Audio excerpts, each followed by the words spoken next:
Good afternoon, ladies and gentlemen, and welcome back to our wonderful blue stage. Just a brief question. Are you ready for takeoff? At least as the start of our next session is concerned, are you ready for some entertainment on stage? That's the big surprise that will maybe actually happen in a couple of minutes. So the next panel, the next session deals with an exciting question. What role will Europe play when it comes to battery gigafactories? Really an exciting question that I'd like to forward now to the moderator of the next session. I promise it will be an entertaining opening, and it will be, as always, when he comes to our stage. Please welcome the one and only Roger Atkins.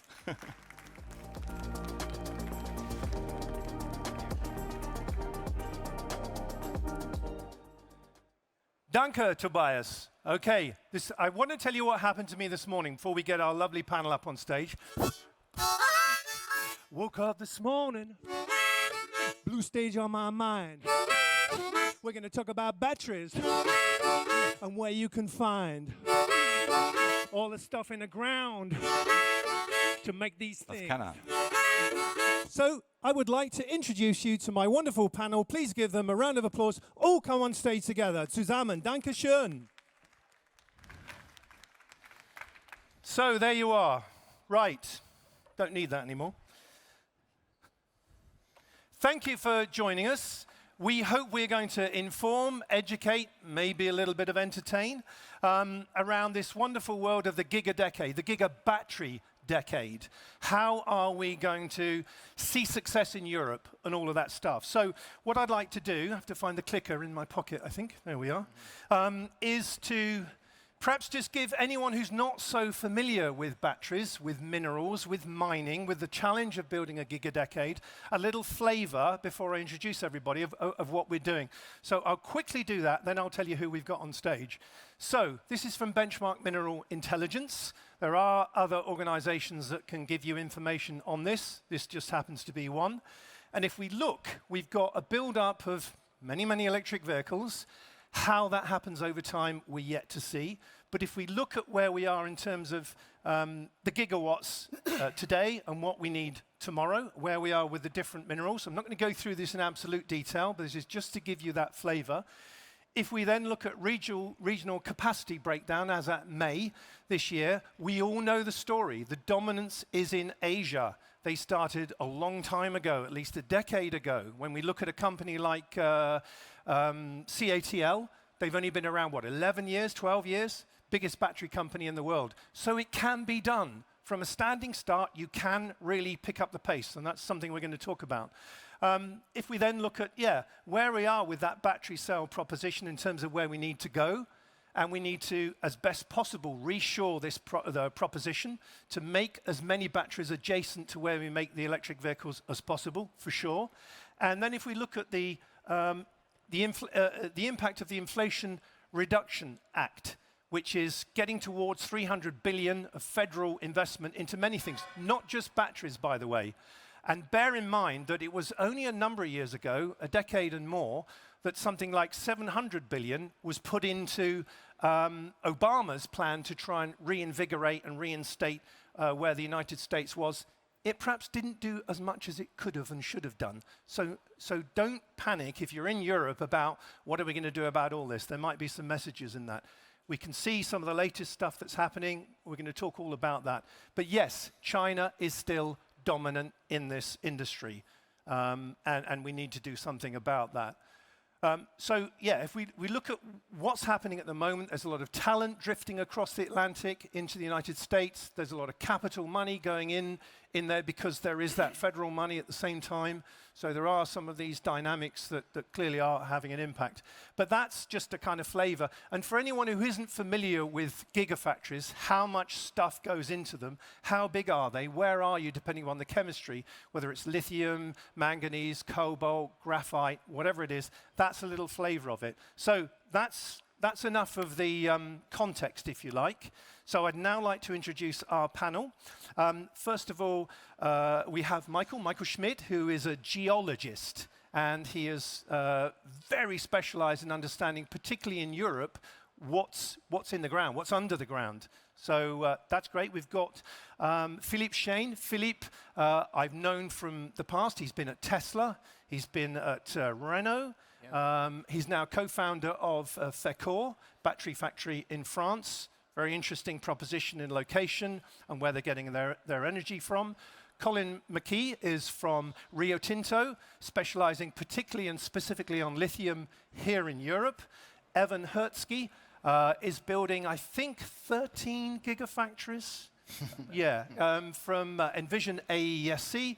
Evan has experience, again, a bit like Philippe, from Tesla. So that's probably coming in handy, I guess. And then Tom Einar Jensen, who is from Freya. Freya are building a battery factory in Mo i Rana in northern Norway and also in the United States. So between them, we've got 13, 14, 15, 16, 17 gigafactories being built by this panel and knowledge and experience of how to make it work. So can you give them a big round of applause, please? So let me kind of start at the beginning then. And yeah, we've got to watch the time because we've got a lot to get through. I'd like to start with you, Michael. So let's begin at the beginning. Geology. What's in the ground in Europe? What have we got potential access to in our own backyard? Can you give us a little flavor of that? Well, I can certainly try to. The bummer before we start is Europe will never be self-sufficient for any of those battery raw materials that we need. Nickel, cobalt, graphite, and lithium. That's a fact. Okay. So we are running at about 95% import dependence right now, and we don't have gigafactories running right now. So, right. And on the horizon, there's about 2 terawatt hours of announced cell manufacturing capacity for Europe. That is something that really boggles my mind, because if you would have told me that 5 years ago, I would have called myself a doctor, probably. So we are right in between Southeast Asia, you mentioned China already, and of course the United States, driven by the IRA. So if you want those 2 terawatt hours to materialize, we need to think about where do we get that material from. We always hear about supply chains, and we all know that. You know, we talk about EV manufacturing, cell manufacturing, cathode manufacturing, but the supply chain starts in the ground. It starts with the raw materials. It starts with the projects that need to be developed. And for the plans that we have towards 2030, 2035, if you want to implement, you know, a mining project, depending on where you are, it takes between, let's say, 5 to 15 years. So if you know what you need in 2030, you should have started 10 years ago or 5 years ago. Yeah. To get to that. Cheer me up, Michael. Is there good news? Yes, there is good news. All the combined lithium projects, for example, in Europe, can get us from 100% import dependence down to, let's say, 60 to 70%. Doesn't sound bad. That doesn't sound bad, does it, when you come from 100% import dependence? But yeah. For nickel and cobalt and graphite, the picture is much duller, because in Europe, production right now is less than 2% for the nickel that we need for the batteries, less than 1% of cobalt, less than 2% of graphite. So we either need to do friendshoring with countries that have that, or our companies need to start taking risk and invest the money. The lithium market alone, for Europe specifically, is underinvested by 20 billion euros. Yeah, but who's going to pay for that? Yeah, well, 20 billion is a lot of money. I haven't got 20 billion, but there are plenty of companies and certainly governments that have got access to that kind of money. So that's an important message. Let me jump across, if I can, to Colin then. Colin, your company, Rio Tinto, one of the biggest mining companies in the world, forgive me if you are the biggest, what's the story for you then here right now in Europe? Picking up on some of what Michael's just said, are you going to be able to deliver lithium to these battery factories these guys are all building? So I think the first thing is I was absolutely mesmerized walking around these 6 halls today and seeing the visions of all these companies. But there's a terrible truth coming, and all of those need critical raw materials. And without those critical raw materials, nothing will happen. And critical raw materials come from mining. So from Europe, that means importing more, recycling more, and mining more domestically. It can't happen with any one of those. It needs all 3 for that to happen. So as a global miner, Rio Tinto can position itself to help in all those different areas. But it's not just about that. It's much more complex, because the end user is looking for a transparent and sustainable supply chain. That's not easy. So where Rio comes in there is we're the first of the miners to publish our water statistics for every site around the world. It's a database. You can go online. Anybody can see it here. But it's not just about that. It's about doing things differently technically. So when you start thinking about all these vehicles out here and how much aluminium it has, which is 4 times more than an internal combustion engine, there is a huge amount of energy needed to produce aluminium.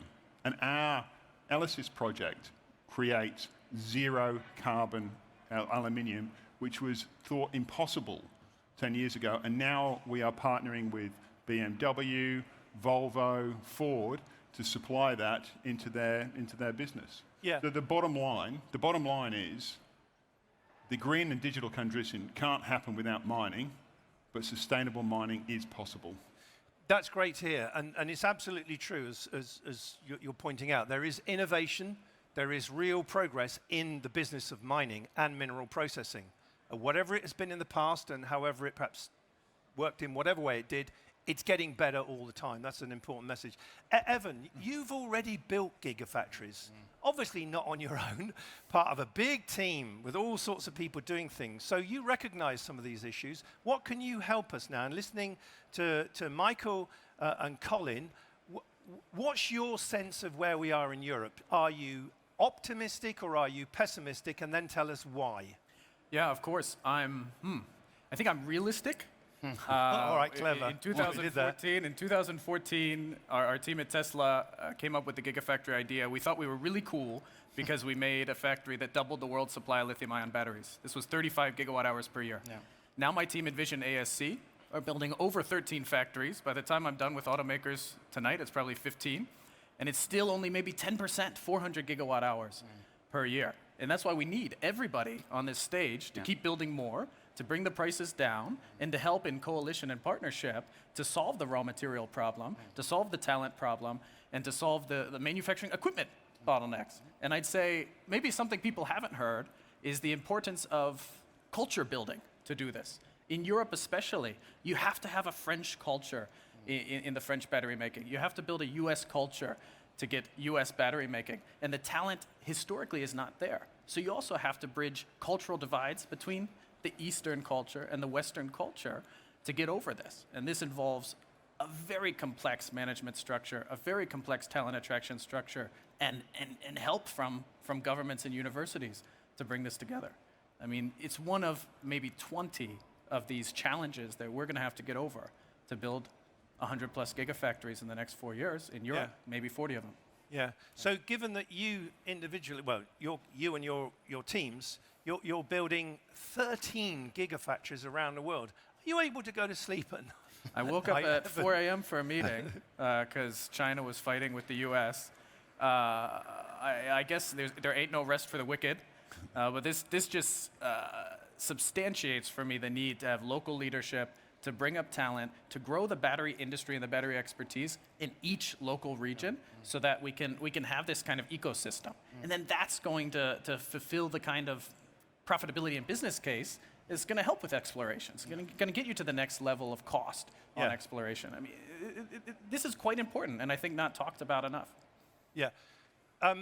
Tom, we've alluded to a few things here. What are the top 2 or 3, maybe 4 key aspects of location of a gigafactory? Because I think it was, I think Colin mentioned it about the immense power, the amount of energy you need to run a gigafactory. It's a fundamental. I mean, you tell me if it's number 1 reason. 2%. You're building your first gigafactory in Norway in Mo i Rana, and you have access to the cleanest, greenest, cheapest electricity in Europe. Am I right?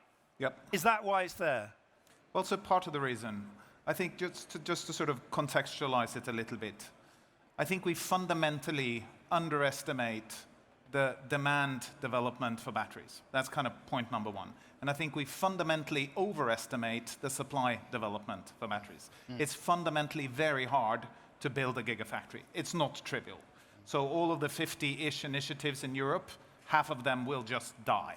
It's just a fact. It is not easy to raise capital and build and raise talent, et cetera, et cetera. But when you're looking for a location, with conventional technology, the ones that have been used up until today, You typically need large industrial land. You need large amounts of as cost-competitive energy as possible. Preferably, that energy should be clean. You need access to talent, or at least availability of talent in the area, so you can attract local people who can work in the factory. You need probably to have good infrastructure so that you can get materials in and product out. And then it depends. It depends on what technology you're deploying. Because if you need large million square meters of land to build a gigafactory, that kind of limits where you're looking. If you have a disruptive technology that reduces the amount of space you need to, let's say, 80%, then you can all of a sudden start thinking about locating gigafactories elsewhere, where your customers are, where your supply chain is, where it will be in the future. All of these things matter when you make a decision on where. Typically, when we did the site selection in the US, we evaluated more than 140 sites in 35 states. Wow. We had 18 different criteria that we ranked ordered with all of them. And obviously, government incentives is also key. What kind of framework conditions are being put in place for these extremely capital-intensive projects is probably a very core location factor going forward. Right, got it. Philippe, I haven't spoken to you yet, so I'm going to do that now. You've got experience of working in Asia with Renault. You're in Japan, I believe. Yeah. In America, working directly for Elon, so in the United States, and now here in Europe as a co-founder of a battery factory. What are the cultural differences between the three? I mean, we could talk endlessly about how China particularly, but Asia in general, Korea, Japan, got so advanced. But, let me just move to that one. Okay. Is this mic on? Nope. Can you put this? Yeah. Can you put this mic on? Hello? No, it's on. Oh, okay. Yeah. Oh, that's better. Okay, I'll use this mic. Can you give us that a little flavour, if you like, of what you've observed between Asia, United States, and now in France? What are you doing after learning all of that in northern France? Yeah.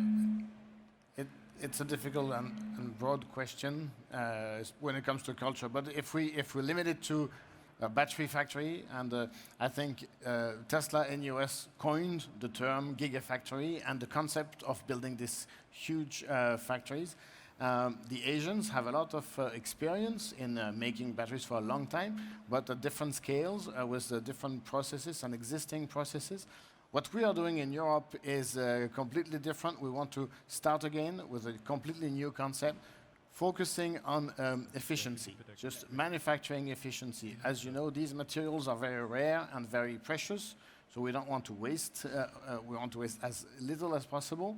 So optimizing the flow, optimizing the efficiency, the yield, and limiting the scrap is what we will be doing. And we will be doing this to a new concept of fully digitalized factories, starting from scratch, unifying the data networks and how all the processes share the data and can access through artificial intelligence to making decisions and controlling the flow. So that's somehow a cultural difference and aspect and how we will make something different in Europe. Yeah, and Tom's lucky that nature provides access to hydropower and that clean energy.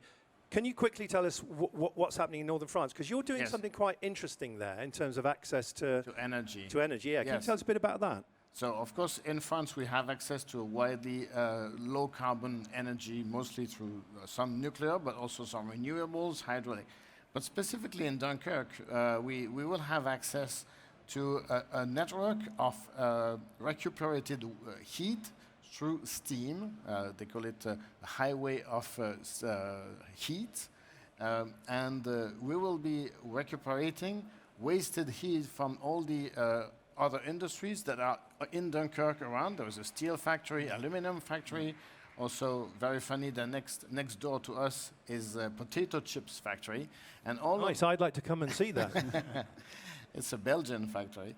And recuperating all this heat, we will be able to use it in our processes, especially in our drying ovens, for the coating ovens. And this will account to probably almost half of our energy needs. So this is a fully decarbonated energy because it will be wasted otherwise. It's a reasonable cost, and it's also secured long-term and not depending on geopolitical factors. That's great. I mean, I congratulate you on that. It's great to hear that innovation. Can I just ask for a show of hands? Who is in the business of, in some way or another, building batteries anywhere in the world? Can you just put your hands up if you are? Okay, just a few of you. Can you put your hands up if you're involved with OEMs in building vehicles? Just a few of you. And then last question, who's involved with tier ones or that aspect of business? Yeah, a few of you. Well, quite a mixed audience, really, in all of that. So, right, I'm going to ask general questions now, so just jump in on what this is. One of the things that now, having listened to what you've all just spoken about and knowing what I know myself, how are we going to reconcile these different timelines between, we've now got ambition that OEMs stand up on the stage and talk about, we're going to build lots of, electric vehicles. The Chinese are coming with electric vehicles. What are we going to do in Europe? All of that stuff. How do we reconcile that now with some of these timelines some of you have alluded to about getting access to minerals?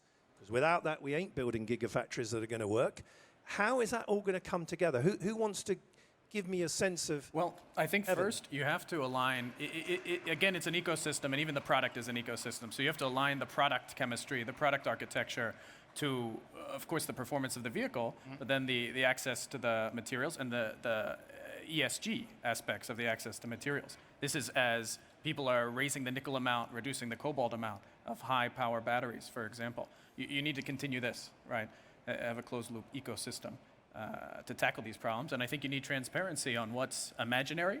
Like Tom said, maybe every 100 gigawatt hour per year factory does not actually reach 100 gigawatt hours per year. It maybe gets to 30. And then what is actually going to happen in exploration and prospecting so that you can inform R&D and technical decisions. Right? Yep. I think it starts with political leadership, really. We have to recognize what challenge Homo sapiens is kind of standing in front of. If you look at Tesla's paper or battery book, right, we're talking about 200 terawatt hours of deployed batteries in a fully decarbonized society. A fully decarbonized society that needs to decarbonize much faster than most people realize. So we need to recognize that batteries is the new oil. And then we need to get on it at accelerated pace relative to where we are today. 2 terawatt hours of batteries are deployed today. We need to hundredfold the amount of batteries that are deployed globally in a world that is decarbonized, a world that is burning up and flooding over. So I think that realization of pace across the board, from mining all the way through to recycling, needs to sort of be recognized by a broader set of politicians around the world. The Inflation Reduction Act is a poster child in this regard. It was really the most impactful climate bill that has ever been passed. And it's, an infrastructure overhaul second to Roosevelt. So this is the kind of stuff that needs to happen if we're going to be able to reconcile these different timelines. Yeah. Yeah. Maybe I think we're looking at a whole value chain, from all the way from mining to manufacturing and even recycling. So we have to fill in the blanks, what are missing. And what we all are doing is having a strategic approach to what are the most difficult parts, the most critical part, the most strategic parts. So clearly, gigafactories, battery manufacturing is an important one because of the time, the capital, the talent you need. That's one, and that's what we're talking about. We are doing this now. Securing strategic materials, clearly you mentioned that, is also a priority. And then we will fill in the blanks. Someone talked about refining, for example, is going to be an important aspect of the value chain, and not to forget recycling, of course, which is coming. Yeah. Michael, you've got something to say. Are the German OEMs, we're in Germany, this is the IAA, do the German auto industry get it, or are they off, have they lost the plot here?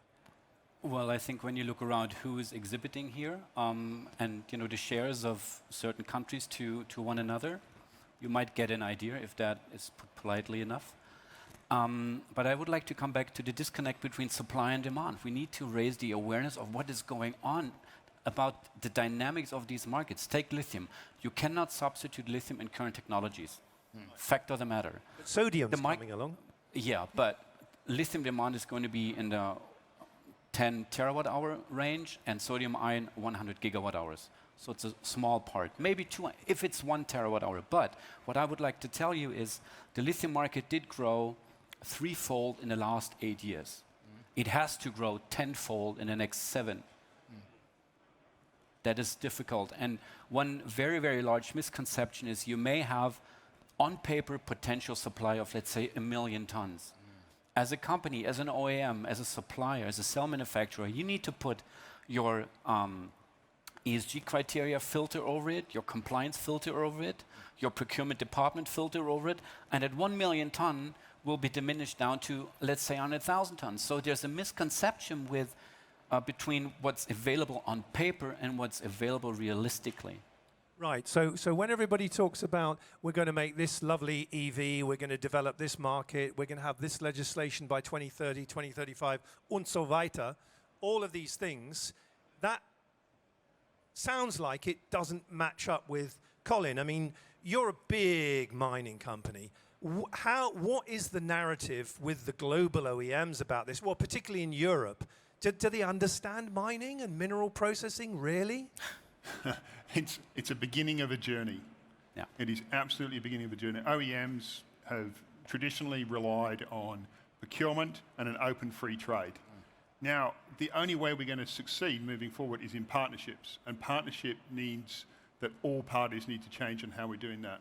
And let me just come back to sustainability, because one of the key drivers of this and one of the enablers potentially is around the end user. The end user, you know, they're running around in that EV, they're charging it off their solar power. They do not understand that all that comes from mining. A small portion comes from recycling, but most of it comes from mining. And they want it sustainably. So unless there is an education position in place, and that's cross-industry, with governments, with civil society, to talk about the importance of mining with the delivery of the EV generation, it's not going to happen. Yeah, can I give a shout out to a book? I'm not his agent. It sounds like the things that I've been saying on LinkedIn I might be, but I'm not. There's a book called Material World by Ed Conway. He's a journalist, he's an economics journalist actually, at Sky. And his book, which I recommend to everybody, explains about the reality, as you've been alluding to there, Colin, that everything in this world, everything in this room, everything in your life is either grown or dug up. And we have a huge disconnect with both of those things in modern society. We don't have exposure to nature enough. That's one of the aspects of being able to explain climate change better, because people are disconnected from nature. So many of us are. And then when it comes to mining, out of sight, out of mind. But now it's becoming more of popular narrative, discussion, often negative discussion. The reality is it's always been there. We've mined for thousands of years. And it's just we've got to do a ton more of it. And the difference in extraction of some of the minerals that we're talking about to build batteries is that's enabling technologies for electric mobility, for renewable energy storage, etc., rather than the extractive industries of coal, oil, and gas, which are just used once and then have a dramatic consequence on the planet. So, if I just may extend that thought in terms of sustainability, and that is a provocative thought, we may have to consider the thought that, do we really need a 2-ton electric SUV? With all the demand problems that we're facing, do we need a battery with 100 plus kilowatt hours? We probably don't if we see all these new mobility opportunities, but that implies that we would need to extend the charging infrastructure, et cetera, et cetera. So we come from one point to another, but do we really need that huge 2.5-ton electric SUV? No, we don't. Maybe we need these little cars. Yeah. Now, obviously, it isn't this size. You couldn't get in this. It's far too small. But this is a Microlino. And, you know, you're seeing Microlino, you're seeing many little vehicles like that. I just happened to have that with me. That wasn't a setup, was it? No, it wasn't. No, it wasn't. So there you are. Can I come back to the battery factory builders, the gigafactory builders? So here we are with the dominance of Asia. We know who they are. We know what they do. And to build European electric vehicles, you're going to come to the party at some point in time, but how is that overlap going to happen when we then turn around and say to the Asian suppliers, oh, we don't want your batteries anymore, thanks, we can make our own? How's that going to work? I mean, how do you manage? How will we manage that relationship, or how will OEMs manage that? Evan, what do you think? I think, like Tom said, IRA was one of the most monumental acts that was passed to help the Industrial Revolution in the US. Europe needs one as well, right? Because you're right. We saw the deluge of solar panels into the world market, and then the price drops, starving or bankrupting many companies outside of Asia. If this happens for batteries, it could have significant knock-on effects for governments, right? For defense, right? For security. So I think Europe needs to wake up a bit and have something significant similar to IRA. And then we need to step up to find efficiency, reduce scrap. 1 million tons or a terawatt, if we reduce scrap by 8% and just manufacture better, that's 8% less we need. And then recycling to bring it back, right? So I guess we step up in the ecosystem. We look to the tier ones and the OEMs and these partners here and make true partnerships. We bought an island just to get access to nickel, right? There's automakers getting into lithium.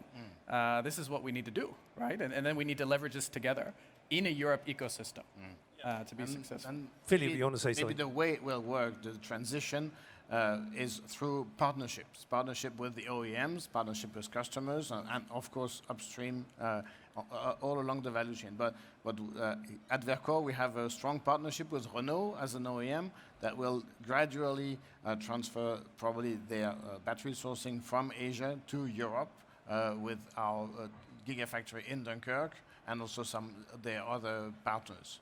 Okay, now I want to ask a question, and anyone can answer it. It might be an awkward question. What's the return on investment of building a gigafactory? And we can all say we need them. We need better, geopolitical balance. EVs don't work without a battery, obviously.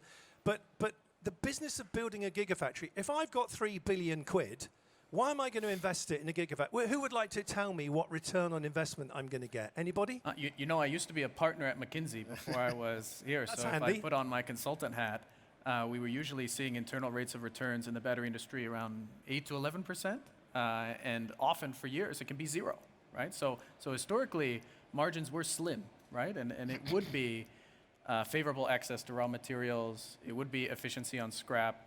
It would be OpEx efficiencies, especially through electrical and automation to reduce labor dependence. That would get you above 8%, right? But yeah, some argue it's more commodity margins. We hope. At least for the time being, it's more of a tech profitability. So it's a very important question because to build all this gigafactory, we need to be able to mobilize this capital, so to attract these investments and to offer this return on investment. I think the key word here is competitiveness. We have to find a way to build these batteries in Europe to be competitive with the whole industry, including from Asia. Yep. And the way to do that is to have access to the right materials, but also focus on efficiency. We mentioned that many times.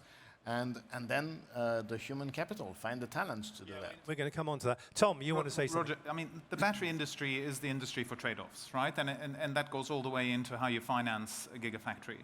I mean, typically, as pointed out, you're not going to be able to raise finance unless you have a competitive value proposition. So you need to be able to document and, through due diligence, et cetera, that your value proposition is above the cost of capital. And if it's not, you're not going to be able to raise the funding, hence you're not going to be able to build it. Now, the large OEMs in Europe and in the United States have clearly stated, and I think it's the right statement, that they need localized supply chains. This is about regional security of supply. And that needs to happen. And then that needs to be factored into the equation. Yeah, correct. But we have to also recognize that capital that went into the Chinese battery industry was very cheap and abundant. And this is part of the reason why the Chinese battery industry is so dominant today. And if we don't recognize that, like they did in the IRA, availability of large pockets of incentives that really can generate that kickstart, that birth help, whatever you like to call it, is critically important if we're going to build a sustainable battery industry. And not just sustainable from a green perspective, but sustainable financially. Because if it's not sustainable financially, it just won't develop. Yeah, no, I can see all that. Would one of you like to just reference, for the benefit of the audience who perhaps aren't so familiar, and I know when we did the poll, not so many of you work in and around gigafactories. When we talk about recycling, and batteries are going to last 8 years, 10 years, 20 years, whatever. What are we talking about when it comes to this term scrap? A few of you have mentioned it a few times. What is scrap in the gigafactory context? Who would like to take that one? You have scrap at different phases. As you're ramping up the gigafactory, you're running hundreds of meters of copper foil and material just to get an oven up and running and not shutting down after an 8-hour shift. This produces that copper scrap that needs to be repurposed, melted, reworked. Then you get into operations itself. You have rejects of these cells. These cells are quite amazing to make, right? You're putting them through this roll-to-roll paper and pulp type process, going to microassembly and then aging them in heat and electronics to cure them. And not everyone's going to work, so some of them are thrown away. No. If you have a higher performance car, more are going to be thrown away as your specification increases. This is all scrap. And then, of course, you have end of life. You have the automaker that will have battery packs that need to come back. Like you said, Tesla had ambitious plans for recycling. They found that the batteries were lasting longer than we thought. Yeah. So now this feedstock was overestimated, and the business case for recycling wasn't quite there. It will be, and this will come. And now there's a bit of a feedstock security initiative, as well as maybe a cell manufacturer that needs to understand how to integrate this into that running process for part of the scrap I talked about. Yeah, I mean, is there an industry number that anyone would like to share with me? Is it 5% of the production becomes scrap, 10%, 20%? I mean, you mentioned a few variables on the chemistry and what use it's going to be, but anyone want to reveal the number that typically it is? Is it, There's a wide range in the industry. Like you said, Chinese manufacturing was cheap in CapEx, subsidized in some ways, so the overall equipment efficiency or the way your entire machinery is working, staying up, making a quality cell, could be as low as 60%, right? With 40%, not working well. Yeah. This doesn't mean you make scrap. It could mean the machines are down, right? But then maybe your material gets old, and then you get scrapped that way. Some best-in-class players are getting above 80%, right, for this. But scrap rates still are often in the single digits through the factory. Yeah. Now, I'd like to... Sorry, you want to say something, Michael? Yeah, I think there's something very important to understand with the recycling industry. It's going to be important after the 2030 timeframe, because before that, we don't have a lot of that. Supply could be between 3 and, let's say, maximum 10% in 2030 from recycling. Right. But what's more important is we need to make sure that these end-of-life batteries will not leave Europe. And there is a trend that, again, in China, they're ahead of the game. They're starting LFP recycling, which is not a money-making business right now because there's no value in it in terms of nickel or cobalt. So we need to make sure that those end-of-life batteries will not leave Europe to be recycled somewhere else, because then we're just going to have a drainage of raw materials that we so desperately need here in Europe. Excuse me. Good point. Okay, no, that's very interesting. Can I come on to a subject which I suspect might be very important to everybody here? Jobs, having a career, being able to look after your family. With all this seismic shift going on in the auto industry, what is the opportunity for employment in all of these gigafactories? Do you need such specialized people that they can't come out of the existing auto industry as some of those jobs decline? Because let's be blunt here, the business of building an electric vehicle is substantially less in terms of manpower, woman power, materials, equipment, than building electric vehicles. So a lot of people are going to find themselves without a job. Can they come and work in the battery industry? Hell yeah. Yes, I need 20,000 people, please. Send your resume. Yeah. Right, so Let's go. we'd like to form a queue over there Please. for anyone who wants to work for these guys. Please. I mean, Tom. So part of why we located our first gigafactory in Norway was that we wanted to leverage the Norwegian process and energy-intensive industry competence, as well as the Norwegian oil and gas project execution competence. I mean, in Norway, we've built 100 giga platforms out in the North Sea. And a lot of that project execution competence is very relevant when you're building a gigafactory. It's extreme harsh terrain, extreme focus on safety and quality, DNA that you need when you're building a gigafactory. So you need to retrain a lot of these people, but I also think it's about, you need to look into the crystal ball a little bit. One thing is to replicate the Asian business model with 2,000 to 3,000 people for a 30 gigawatt hour facility. That is one business model. Another is to implement higher degrees of automation, more software-enabled hardware optimization, and reduce the amount of manpower that you need, so produce more batteries per employee. We are trying to implement such a technology which allows us to produce 3 times as much batteries per employee. The competence profile for such a person is slightly different. You will see battery operators running around with iPads, monitoring data, and sort of, doing things slightly differently than what has been done in the past. I've got an iPad. Could I get a job there? You could. You're always welcome. Trust me, I doubt it very much. Philippe? Yeah, of course. For example, as you know, there are a total of 4 gigafactories announced in the northern France right now. And one of the reasons is the available workforce and the industry tradition in this region. But I wanted to mention the importance of training.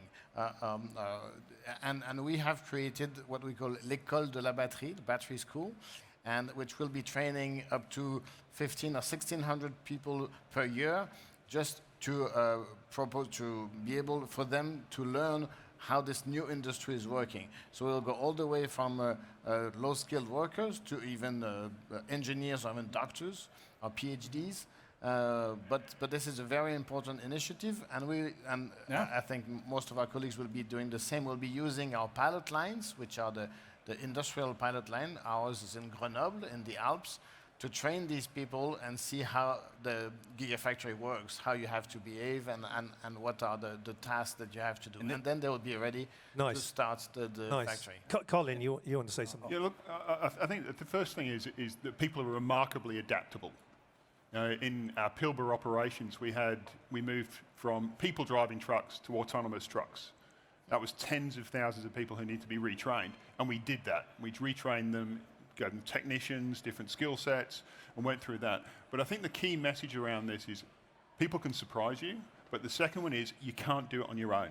You need partnerships with universities, with educational establishments, create competencies that people can do.